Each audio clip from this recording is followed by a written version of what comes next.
Oops, pagwadya. Meron dalawa. Grabe ang laki. Oh. Kadarating ko lang dito sa ating mini farm.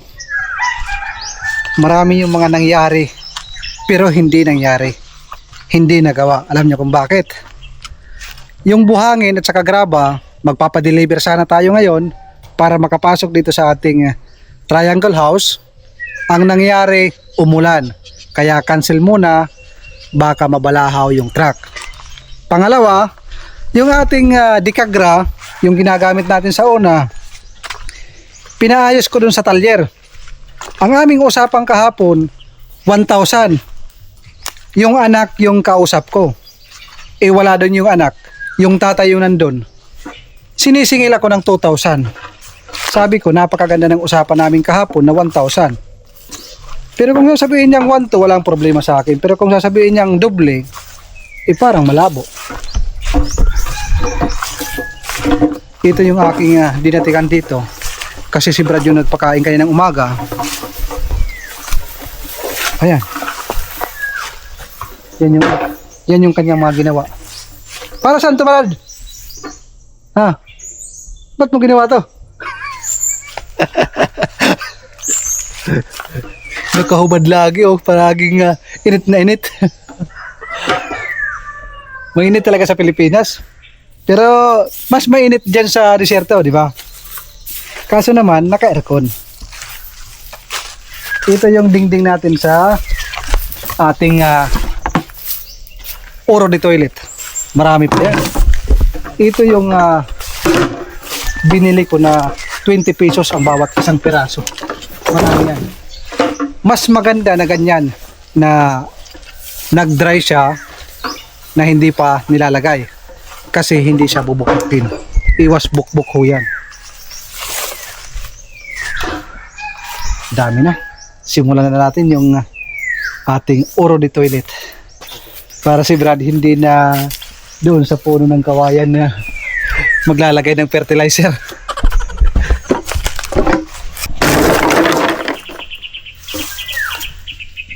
Ito yung ating dingding sa CR. Binibiyak namin.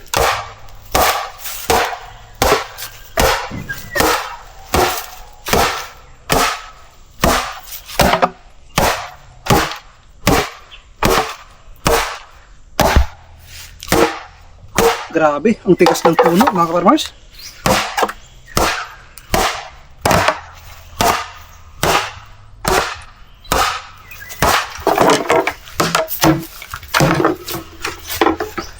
Sinadya ko ito na hindi muna ilagay pag hindi pa natutuyo. Ngayon mga kaparmers, tuyo na, hindi na ito kakainin ng bukbok kasi yung matamis na katas ng ating kawayan parang na-dry na. Magiging mapait yan. Tinikman ko eh.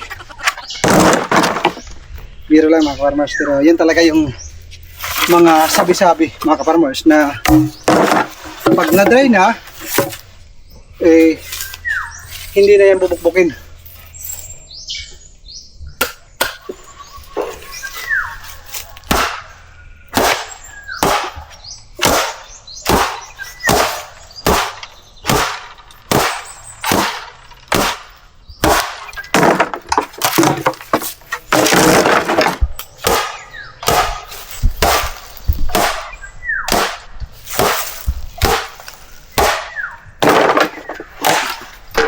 Tapos na. Unlimited tayo dito sa kawayan. Dahil dito sa amin yung kawayan, hindi yan pinapansin. Isa yan sa gabal sa mga lupa. Dahil natatalo na yung ibang kahoy, yung ibang pananim. Mas marami yung kawayan. Ang hirap pa naman patayin, mga kaparnos. Nakakasagabal sa pagtatanim. Pero dito sa akin, 3 puno na lang ang meron sa loob.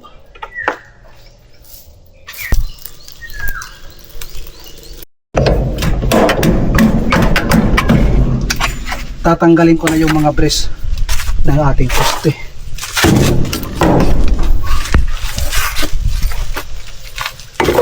Napaka-high-tech ng aming nibil. Papakita ko sa inyo.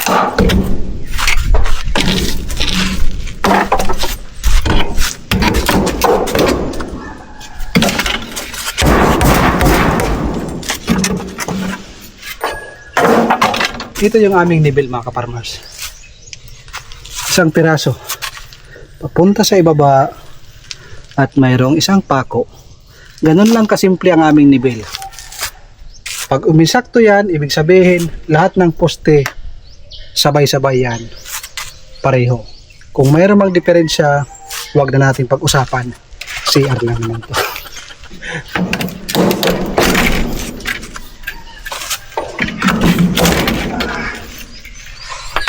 Tatanggalin na to. Tapos ang ipapalit, papakuan ng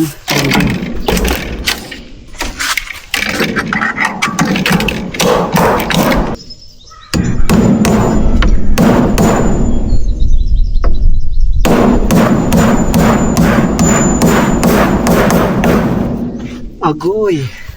Ito yung mga scrap na material doon sa ating pagpatapos ng kahoy.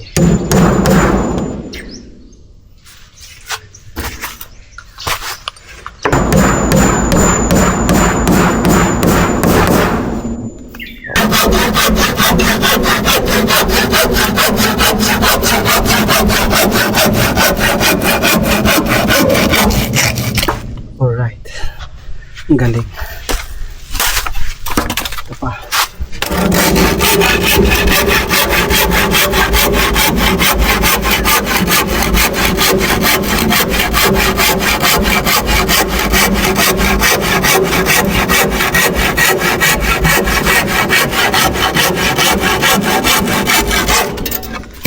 Wow.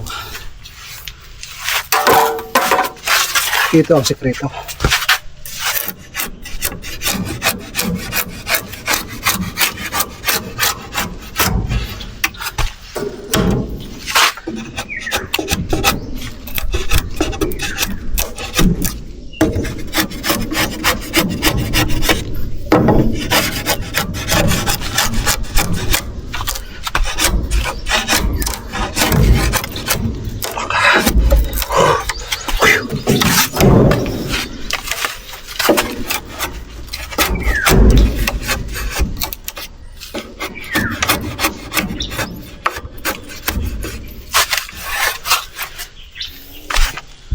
Okay na yun.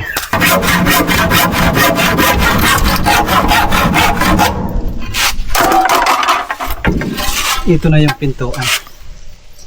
No, Brad? Baka mayroong sabi na pumasok. Oh. Yes. Yeah. Alright. Tingin mo. Okay na?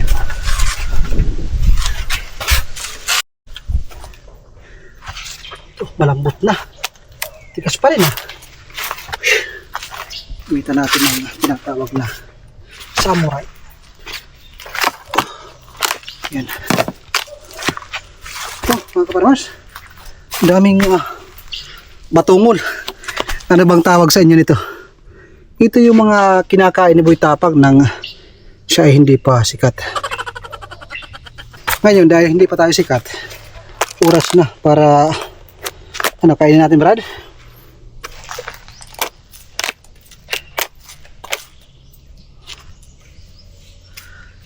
Ito kaya.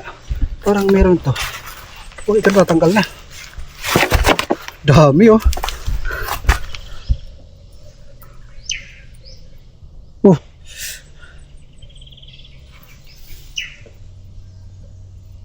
Maraming laki. Halika. Halika, dali. Oh.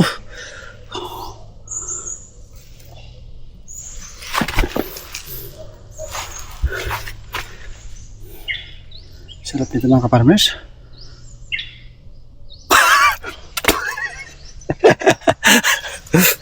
Kaya ka nito, Brad? Ibang mga tao kumakain ito. Hindi daw ito madumi kasi yung kinain nito galing lang dyan sa kahoy.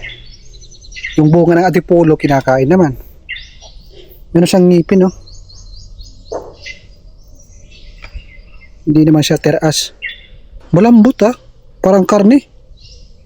Iwan ko lang kung nangangagat. Patingin nga. Uy, nangangagat, Brad. Oh, kinakagat yung kapwa niya. Ha?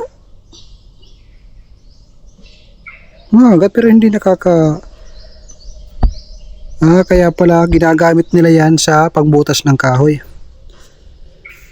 Dami nito. Pero delikado ito sa nyog, mga kaparmers. Pag nakapasok ito sa puno ng nyog, mayroong kunting bulok, nako, kawawa yung nyog. Kakainin niyan dahan-dahan. At mga kaparmers, dahil pag hindi tinanggal yung balat, dito sisiksik yung mga insekto. Katulad nito. Oh, ayan, oh. Ayan, katulad niyan. Mga dambuhala. Grabe ang laman. Itong gagamba na ito, ito yung gumawa, yung may itlog. Yan ang kumagat kay Spider-Man.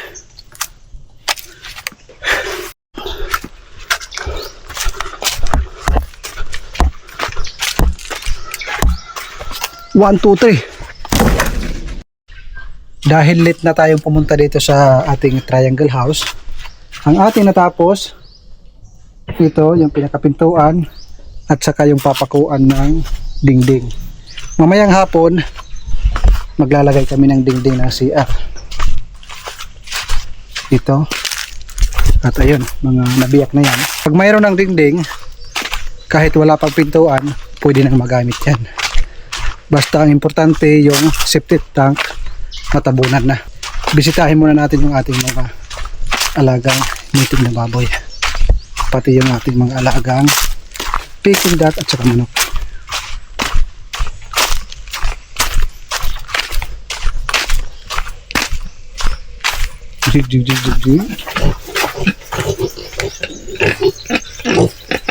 Okay lang kayo? Okay. Matulog muna kayo. Mamayang hapon naman yung kain.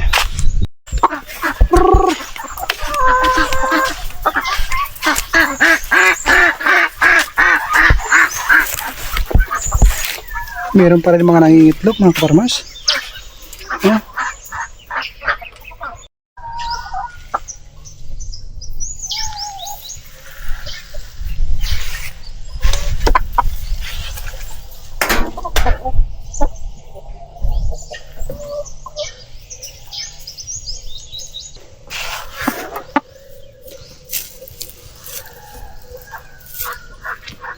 Mamayang hapon tayo mag-harvest, mga kaparmers.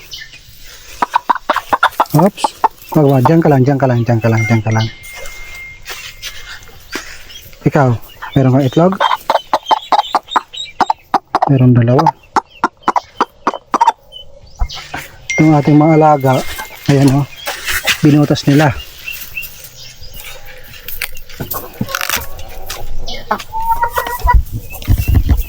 Kailangan kasi tatanggalan yan sa dulo. Tulad niya, natanggalan sa dulo. Tutukain nila yan.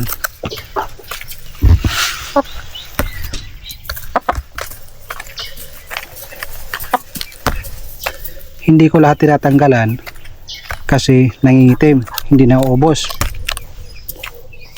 Isang piling lang muna. Pagkatapos ng isang piling, saka na tayo magtatanggal. Ayan. Ayan yung kanilang snack.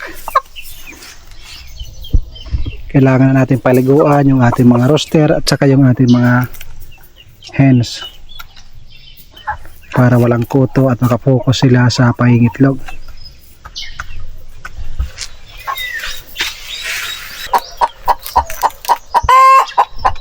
Hindi sana ako mag-harvest ng itlog. Kaso biglang tumawag si Mrs. Mayroong pahabol na isang tray. Mayroon pang maliit doon. Dadagdagan natin.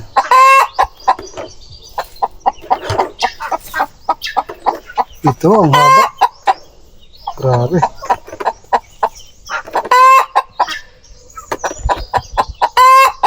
Pahingi muna ako ng itlog. Mamaya na kayo. Oh, Brad. nangangamoy tetanus. Tapos natin lang yung malayo. Oh, pahingi ng itlog, pahingi ng itlog. Itlog lang sa akin. Okay? So, anong matapos itong black astrorop na ito? Pahingi ng itlog. Huwag na maingay. Busog na busog yung ating alaga, Brad. Oops! Kailangan natin maglagay ng kugon.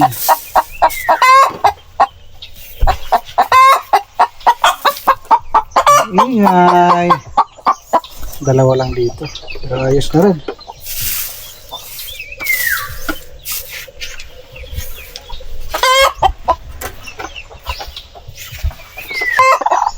Parang naglilimlim to. Huwag ka maglilimlim, mangitlog ka lang. Masisira ang buhay mo.